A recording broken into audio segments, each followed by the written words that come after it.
Pila sako na ba ito ha? Ano, bali ito, dalawa, apat. Apat na sako din? Yung buhang, yung kalating elf kasi na buhangin, halos 3/4 din yung bato. Ano ba? Dahil bato kaya doon sa labas. Pinalat mo ito. Sana hindi masyadong bitak. Kaya na. Ito, bitak ng bitak eh.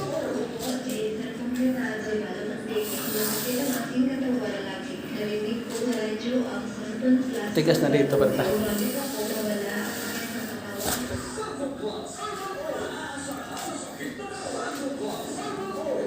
Tumulambot to.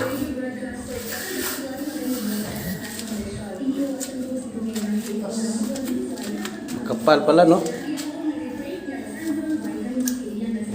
Kapal pala sa tingnan. Pantay na.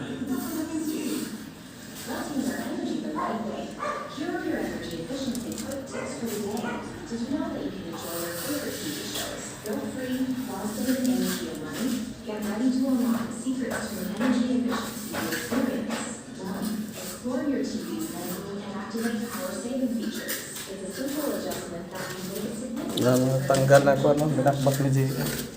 Walong sako din yung kapal ng mga kuwan. Yung mga pinagaluan to eh. Sapaw-sapaw na. Walong sako. Kapak kasi yan pag hindi ano eh. Hindi matuklap. Hindi na ako miyahe. Tapos eh. Pinistay ko yung kan, ito na lang natira. Pinistay ko yung ubas ko. Sarabing bato. Kalos 3/4 din yung 1/4 din yung bato. Sabi. Isang sidecar din yung bato eh. Pangit ang buhangin nila. Ito pa natira ng semento. Halos na. Bawasan konti eh. Ito na itong sako. Adhesive dalawa kalahati hata meron pa dito adhesive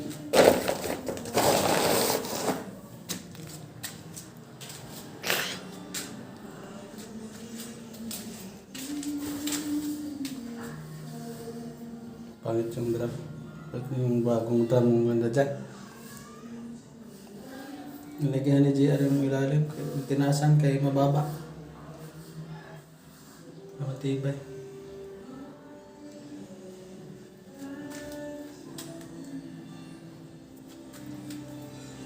Nilagyan ng gutter.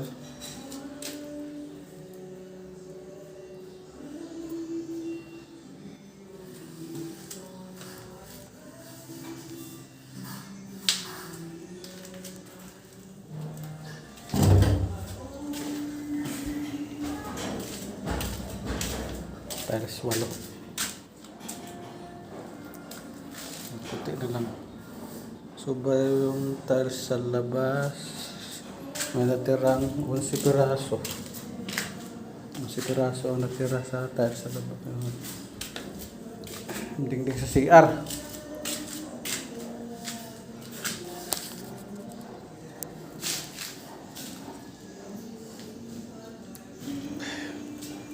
Nasok na yung motor.